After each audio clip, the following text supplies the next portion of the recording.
ইসালের সব তো হবে, কিন্তু দুনিয়াতে চলাকালীন, দুনিয়াতে থাকাকালীন, জীবন যাপন করাকালীন আমাদেরকে এমন কিছু কাজ করা দরকার যাতে আমাদের চলে যাওয়ার পরেও দুনিয়াবাসী আমাদেরকে মনে রাখে। এমন কিছু হওয়া দরকার। বলে দেখুন, যেমন গৌসে আজম, গৌসে পাককে আমরা কেউ দেখিনি। কেউ দেখেছি? আমরা কেউ দেখিনি। আজ থেকে কত শত বছর আগে তিনি দুনিয়া থেকে বিদায় নিয়েছেন, কিন্তু আমাদের বাড়ির বাচ্চা থেকে নিয়ে চাচা পর্যন্ত সকলেই গৌসে আজমকে জানে এবং তিনার ফাতিহার ডেট এলেই সকলের কিন্তু মনে থাকে। কেন? এই কারণে দুনিয়াতে তিনি এমন কিছু করে গিয়েছেন, এমন কিছু তিনি দুনিয়াতে করে গিয়েছেন, আজ কেন কাল কিয়ামত পর্যন্ত মানুষ তিনাকে মনে রাখবে। কারণ যখন কোনো বান্দা আল্লাহকে রাজি করার জন্য দুনিয়াকে ত্যাগ করে, আল্লাহকে রাজি করার জন্য দুনিয়াদারির দিকে ধ্যান হটিয়ে দেয়, দুনিয়াদারিতে কোনো মজা নাই, দুনিয়াদারিতে কোনো টেস্ট নাই, এমন বান্দার মধ্যে যখন চলে আসে যা কিছু আছে আল্লাহ এবং আল্লাহ রাসূলের মহব্বতে এবং রাজিতেই আছে, এমন কোন বান্দার মধ্যে যখন চলে আসে তখন আল্লাহ রাব্বুল আলামিন সেই বান্দার মর্তবা এত উঁচু করেন, এত উঁচু করেন যে দুনিয়াবাসী দেখতেই থেকে যায়। এ মুসলমান, গৌসে সামদানি, কুতুবে রব্বানি শেখ মহিউদ্দিন জিলানী রাদিয়াল্লাহু তাআলা আনহু আজ এতদিন পূর্বে দুনিয়া থেকে চলে গিয়েছেন। আমরা তিনার জিকির পড়ি এবং শুনাই এই কারণেই যে গৌসে আজম দুনিয়াতে জীবন যাপন করেছিলেন তো আমাদের মতো নয়, তিনি দুনিয়াতে জীবন যাপন করেছিলেন তো আল্লাহ এবং আল্লাহ রাসূলকে রাজি করার উদ্দেশ্যেই করেছিলেন। আল্লাহ শুধু উদ্দেশ্যই নয়, আল্লাহ এবং আল্লাহ রাসূলকে এমন ভাবে রাজি করেছেন যে কাল কিয়ামত পর্যন্ত যত মুমিন মুসলমান আসবে গৌসে আজমের জিকির করতেই থাকবে। কারণ আল্লাহ এমন ভাবে রাজি হয়েছেন প্রত্যেকটি মুমিন মুসলমানের দিলের মধ্যে গৌসে আজমের মহব্বতকে ভরে দিয়েছেন। তো মুসলমান, আমাদেরও দরকার এক রাদার ইসলামকে দুনিয়া থেকে আমরা যাব, তো দুনিয়া থেকে যাওয়ার পূর্বেই এমন কিছু করে যাব যাতে গৌসে আজম যেমন দুনিয়া থেকে চলে গিয়েছেন মানুষ তিনাকে স্মরণে রেখেছে, খাজা মঈনুদ্দিন চিশতি দুনিয়া থেকে চলে গিয়েছেন মানুষ তিনাকে স্মরণে রেখেছে, আপনার আল্লাহর ওলিরা যিনারা দুনিয়া থেকে বিদায় নিয়েছেন কিন্তু মানুষ তিনাদেরকে স্মরণে রেখেছে। উদ্দেশ্য একটাই, তিনারা শুধু দুনিয়াদারির মধ্যে পড়েছিলেন না, তিনারা আল্লাহ এবং আল্লাহ রাসূলকে স্মরণে রেখেছিলেন, আল্লাহ এবং আল্লাহ রাসূলের মুহাব্বতকে দিলের মধ্যে রেখেছিলেন। এ বেরাদার ইসলাম, আল্লাহ এবং আল্লাহ রাসূলের মুহাব্বত কেমন ছিল জানেন? একজন আল্লাহর ওলি ছিল যিনার নাম হচ্ছে হযরতে ইব্রাহিম ইবনে আদহাম। সে হযরতে ইব্রাহিম ইবনে আদহাম একটা দেশের বাদশা ছিলেন, তিনি রাজা ছিলেন। তো হযরতে ইব্রাহিম ইবনে আদহাম রাদিয়াল্লাহু তাআলা আনহু তিনি তিনার সিংহাসনে শুয়ে আছেন। একদিন তো তিনি স্বপ্নে দেখছেন যে তিনার ছাদের উপরে মানে রাজ প্রাসাদের উপরে কেউ যেন আপনার দৌড়ে বেড়াচ্ছে। রাত্রি বেলায় হযরতে ইব্রাহিম ইবনে আদম আওয়াজ দিলেন যে রাজপ্রাসাদের ছাদের উপরে কে? যে ছাদের উপরে ছিল ছাদ থেকে আওয়াজ আসছে, বলে হুজুর বেয়াদবি মাফ করবেন, আমার ঘোড়া হারিয়ে গিয়েছে, তাই আমি এই রাজপ্রাসাদের ছাদের উপরে ঘোড়াকে খুঁজতে আছি। হযরতে ইব্রাহিম ইবনে আদম বলেন, আরে বোকা, যদি ঘোড়া হারিয়ে গিয়েছে তাহলে ঘোড়া খোঁজার জন্য রাজপ্রাসাদের ছাদে ঘোড়া পাওয়া যাবে? তুমি যে রাজপ্রাসাদের ছাদে ঘোড়া খুঁজতে এসেছো, ঘোড়া যদি খুঁজতে হয় তো মাঠে যাও, ঘোড়া যদি খুঁজতে হয় ময়দানে গিয়ে খোঁজো, রাজপ্রাসাদের ছাদে ঘোড়া পাওয়া যাবে না। আবার ছাদ থেকে আওয়াজ আসে, বলে হুজুর রাজপ্রাসাদের ছাদে যদি ঘোড়া না পাওয়া যায় তো আপনার সিংহাসনের নরম গদিতে শুয়ে শুয়ে আল্লাহকে কেমন করে পাওয়া যেতে পারে? যেমন আপনার রাজপ্রাসাদের ছাদের উপরে ঘোড়া পাওয়া সম্ভব নয়, তেমনি আপনার সিংহাসনের গদিতে বসে আল্লাহকে পাওয়াও সম্ভব নয়। আওয়াজ বন্ধ হয়ে গেল। হযরতে ইব্রাহিম ইবনে আদম রাদিয়াল্লাহু তাআলা আনহু তিনি ঘুম থেকে উঠলেন, উঠার পরে ওযু করলেন, 2 রাকাত নফল নামাজ পড়লেন, পড়ার পরে আবার আরাম করতে আরম্ভ করলেন। সকাল বেলাতেই হযরতে ইব্রাহিম ইবনে আদহাম রাদিয়াল্লাহু তাআলা আনহু সকাল বেলায় তিনি কি করলেন, তিনি সিংহাসনে বসে আছেন এবং তিনার যত আপনার সৈন্য মন্ত্রী সবাই আছে। সেই সময় একজন ফকির আসে, আসার পরে বলে, বাদশাহ জাহাপানা, আমি মুসাফির, আমি আপনার এই মুসাফির খানাতে কিছুদিন থাকতে চাই। হযরতে ইব্রাহিম ইবনে আদহাম বলেন, আরে বোকা, তোমাকে কি দেখে এটা মুসাফির খানা লাগছে? এটা রাজপ্রাসাদ, রাজমহল, এটা রাজার ঘর। বলে, হুজুর, এটা যদি মুসাফির খানা না হয়, এটা যদি রাজপ্রাসাদ হয়, এটা যদি রাজমহল হয়, তাহলে হুজুর আপনি বলেন তো এই সিংহাসনে আপনার পূর্বে কে ছিল? বলে, আমার পূর্বে আমার বাবা ছিল। বলে, তার পূর্বে কে ছিল? বলে, তার পূর্বে আমার দাদা ছিল। তার পূর্বে কে ছিল? আপনার পরদাদা ছিল। বলে, আমার পরদাদা ছিল। বলে, হুজুর, যদি আপনার পূর্বে আপনার বাবা এই সিংহাসনে বসে রাজত্ব করেছে, আপনার বাবা কই? বলে, আমার বাবা দুনিয়া ছেড়ে চলে গিয়েছে। আপনার দাদা ছিল, দাদা কই?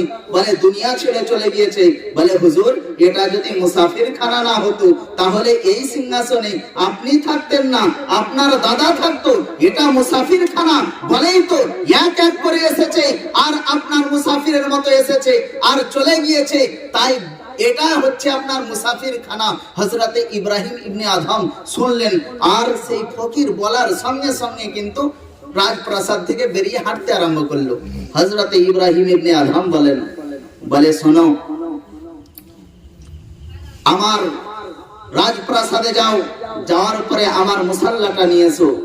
হযরতে ইব্রাহিম ইবনে আদহামের মুসাল্লাটা আনা হলো। বলে, যাও আমার ওযু করার বন্ধনাটা নিয়ে এসো। বন্ধনাটা আনা হলো। হযরতে ইব্রাহিম ইবনে আদহাম রাজপ্রাসাদ থেকে বেরিয়ে হাঁটতে আরম্ভ করলেন, চলতে আরম্ভ করলেন। তো যেতে যেতে আবার সেই ফকিরের সঙ্গে দেখা। হযরতে ইব্রাহিম ইবনে আদহাম বলেন যে, বাবা, আমি তো সিংহাসন ছেড়ে চলে এসেছি, এখন আপনার মুসাল্লাটা আমাকে দিন, আর আপনার বদনাটা আমাকে দিন, আর আমার মুসাল্লাটা আপনি নিয়ে নিন, আর আমার বদনাটা আপনি নিয়ে নিন।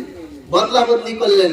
করার পরে হযরতে ইব্রাহিম ইবনে আদহাম তিনি জঙ্গলের মধ্যে চলে গেলেন, আল্লাহর ইবাদতের মধ্যে লিপ্ত হয়ে গেলেন। আল্লাহর ইবাদত করতে আরম্ভ করলেন। এমন আল্লাহর ইবাদত করতে আরম্ভ করলেন যেমন এখন শীতের রাত্রি। হযরতে ইব্রাহিম ইবনে আদহাম শীতের রাত্রে ইবাদত করছেন, আল্লাহর ইবাদতের মধ্যে মগ্ন আছেন। এমত অবস্থায় হযরতে ইব্রাহিম ইবনে আদহাম তিনি মনে মনে চিন্তা করছেন, বলে, এত ঠান্ডা, বরফ পড়ছে, হয়তো আজকে রাত্রে আমি আল্লাহর ইবাদত করতে পারবো না, আজকে রাত্রে হয়তো আমি আল্লাহর জিকির ও আজকার করতে পারবো না, ঠান্ডায় আমার শরীর যেন বরফের মতো জমে যাচ্ছে। মনে মনে চিন্তা করতে আছেন। এমত অবস্থায় তিনি দেখছেন তিনার শরীর একদম পুরোপুরি ভাবে গরম ধরে গেল। হযরতে ইব্রাহিম ইবনে আদহাম তিনি ইবাদতে মগ্ন হয়ে থেকে গেলেন, ইবাদত করতে আরম্ভ করলেন, মগ্ন হয়ে থেকে গেলেন। যেমন সূর্য উঠলো, আপনার উজালা হলো, উজালা হওয়ার পরে তিনি দেখছেন তিনার শরীরের মধ্যে একটা অজগর সাপ লেপ্টে ধরে আছে।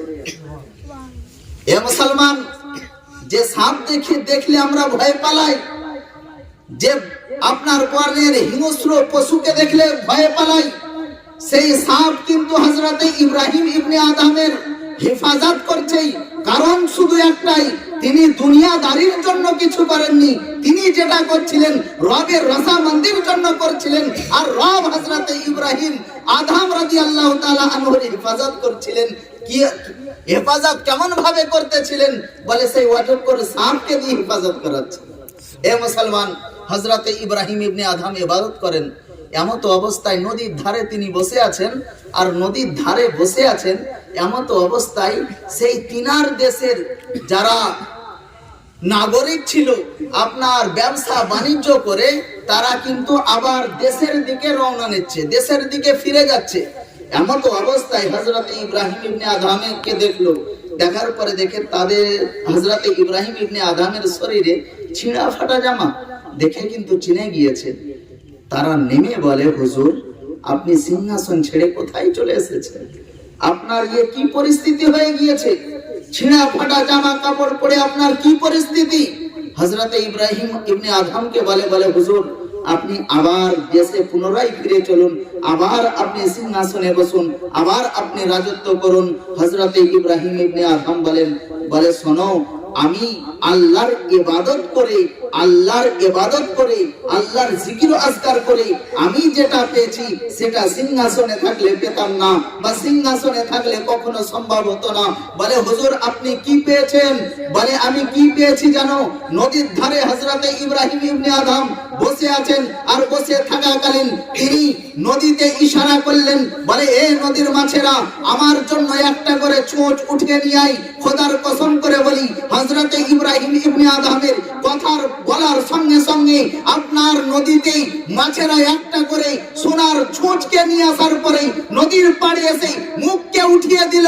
হযরতে ইব্রাহিম ইবনে আদহাম বলে এ আমার দেশের নাগরিকরা, শোনো শোনো, আমি যেদিন থেকে সিংহাসন ছেড়ে আল্লাহ এবং আল্লাহ রাসূলকে রাজি করার জন্য, দুনিয়াদারিকে ছেড়ে আল্লাহ এবং আল্লাহ রাসূলকে রাজি করার জন্য ইবাদত বান্দেগি করতে আরম্ভ করেছি, সেই দিন থেকে দুনিয়ার যত মাখলুক আছে সমস্ত মাখলুক আমার আদেশ শুনতে আরম্ভ করেছে, আমার আদেশ শুনতে আরম্ভ করেছে।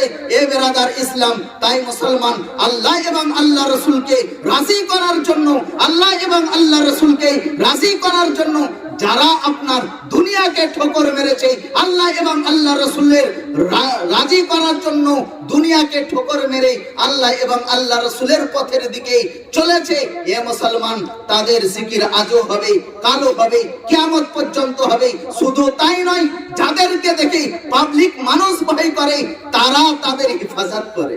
এ বেরাদার ইসলাম, আজ যদি আমরা দুনিয়া থেকে, আমরা সকলেই জানি যে আমাদেরকে দুনিয়া থেকে বিদায় নিতে হবে, আমরা সকলেই জানি যে আজকে একজন গিয়েছে, কালকে হয়তো আমাকেও চলে যেতে হতে পারে, কিন্তু মুসলমান কখনো আমাদের হোশ ঠিকানায় আসে না, কখনো আসে না। মাটিটা কোনো রকমে দিলাম, যদি আমার বাড়ির মাইয়াত মারা যায় তাহলে মাটিটা কোনো রকমে দেই, দেওয়ার পর একটু স্মরণ করি আজ আমার ভাই হোক বা বাবা হোক বা মা হোক দুনিয়া থেকে বিদায় নিয়েছে, হয়তো আমাকেও কবে চলে যেতে হবে। এ বেরাদার ইসলাম, সেই কবরকে খুব বেশি যদি হয় তো 4 দিন স্মরণ করি। আমি অনেক জায়গাতে দেখেছি, যখন বাড়ির আত্মীয় স্বজন কেউ মারা যায় তখন সেই বাড়ির সদস্য যারা থাকে 4 দিন খুব ফজরের পরে আপনার কবর জিয়ারত করতে যায়, আর 5 ওয়াক্ত নামাজের পাবন্দি থেকে যায়। কদিন? 4 দিন, চাহারম পর্যন্ত। যেমনই চাহারম শেষ তেমনই নামাজও শেষ, জিয়ারতও শেষ। এ মুসলমান, যদি আজ আমাদের পরিস্থিতি এমন হয়, আল্লাহ দেখুন, আল্লাহ রিজকের মালিক, আল্লাহ আমাদেরকে সমস্ত নিয়ামত দিয়েছেন, কিন্তু আল্লাহ রাব্বুল আলামিন কোন নিয়ামত কিন্তু আমাদের কাছ থেকে কেড়ে নেবেন না যদি আল্লাহর আদেশ না মানি। এ বেরাদার ইসলাম, কিন্তু জেনে রাখবেন, কবরে যখন যাব তখন কিন্তু আমাদের কিচ্ছু চলবে না। এ বেরাদার ইসলাম, আল্লাহ নিয়ামত তো আপনার বাকি রাখবে, কিন্তু কবরে যাওয়ার পরে আমাদের আযাব ছাড়ার কোনো রাস্তা থাকবে না, আমাদের আযাব ছাড়ার কোনো রাস্তা থাকবে না। আমরা যে আল্লাহর বান্দা, আল্লাহ আমাদেরকে ইবাদত বান্দেগীর জন্য দুনিয়াতে পাঠিয়েছে, আজ যদি ইবাদত বান্দেগী না করি, এ বেরাদার ইসলাম, খোদার সামনে কেমন করে দাঁড়াবেন? এ বেরাদার ইসলাম, সেই দিকে স্মরণ রেখে, কবরকে স্মরণ করে এবং দুনিয়া থেকে বিদায় নিতে হবে এটা মনে রেখে, এ বেরাদার ইসলাম, নিজের জিন্দেগিকে বদলে নিন। কমসে কম 5 ওয়াক্ত নামাজ পড়ুন এবং 5 ওয়াক্ত নামাজ পড়ুন এবং শরীয়তের পাবন্দি করার চেষ্টা করুন। এ বেরাদার ইসলাম, যদি আমাদের মধ্যে এতটুকু না হয় যে আমরা 5 ওয়াক্ত নামাজ না পড়তে পারি, নিজের ঘরের ছেলে মেয়েদেরকে, স্ত্রীদেরকে নামাজ যদি না পড়াতে পারি, যদি আমরা একটু শরীয়তের পাবন্দি না করতে পারি, এ বেরাদার ইসলাম, কেমন ভাবে আমরা বলবো যে আমরা মুসলমান? কিভাবে আমরা নিজেকে পরিচয় দিব যে আমরা মুসলমান? এ বেরাদার ইসলাম, একটু খেয়াল করবেন, কারণ সেই কবরে সবাইকে যেতে হবে, আপনাকেও যেতে হবে, আমাকেও যেতে হবে। এ বেরাদার ইসলাম, দুনিয়া আমাকেও ছাড়তে হবে, আপনাকেও ছাড়তে হবে। যে জায়গায় চিরদিন থাকতে হবে, সেই জায়গার জন্য আমাদের প্রয়োজন হচ্ছে আমল, সেই আমলকে যদি আমরা ঠিক রাখি, যদি আমরা গুনাহগার, খাতাকার, সিয়াকার, আল্লাহর আদেশ পালন করছি বলে যদি পাঁচেগানা নামাজ পড়ি, আর যদি শরীয়তের যতটুকু পারি যদি পাবন্দি করতে পারি, তবু কাল হাসরের ময়দানে রব্বে কায়নাতের দরবারে বলতে পারবো, হে পরওয়ারদিগারে আলম, মালিক ও মাবুদ মাওলা, দুনিয়াদারির বিভিন্ন কাজ করতে গিয়ে আমল তো কিছুই করতে পারি না, তোমার ফরজ করা আদেশ মানার কারণে, আদেশ আমি মেনেছি, কমসে কম 5 ওয়াক্ত নামাজ পড়েছি, নিজের ছেলে মেয়েদেরকে পড়িয়েছি, নিজের স্ত্রীদেরকে পড়িয়েছি, হে পরওয়ারদিগারে আলম, সামান্য কিছু শরীয়তের পাবন্দি করতে পেরেছি। আল্লাহর যদি মেহেরবানি হয়, আল্লাহ যদি রহম করে, নবীর যদি শাফাত পাই, ইনশাআল্লাহুল আজিজ এতটুকু আমলেই আমরা পার হয়ে যাব। হে মুসলমান, আর যদি এতটুকু না থাকে, আমাদের মধ্যে নামাজও নাই, শরীয়তের পাবন্দিও নাই, এবং মিথ্যা কথার তো বলাই নাই, এবং আমরা যদি জুয়ার আড্ডাতে বসে কাটাই, আমরা যদি চায়ের দোকানে চুগলি করে যদি কাটাই, হে মুসলমান জেনে রাখবেন, দুনিয়াতে যতই নাম কামিয়ে নেন না কেন, কাল হাসরের ময়দানে সব চাইতে জলিল এবং সব চাইতে আপনার ছোট এবং খারাপ সেই তারাই হবে, যতই হোক দুনিয়াতে নাম। এ মুসলমান, যদি আজ আমাদের মধ্যে যদি ইসলামের জ্ঞান এবং শরীয়তের পাবন্দি যদি না আসে, আল্লাহ রাব্বুল আলামিনের নিকটে দোয়া, আল্লাহ যেন আমাদের সকলকেই শরীয়তের জ্ঞান বুঝার এবং আপনার শরীয়তের জ্ঞান বুঝার এবং আমল করার তৌফিক দান করেন। আমিন। ওয়া আখিরু দাওয়ানা আনিল হামদুলিল্লাহি রাব্বিল আলামিন।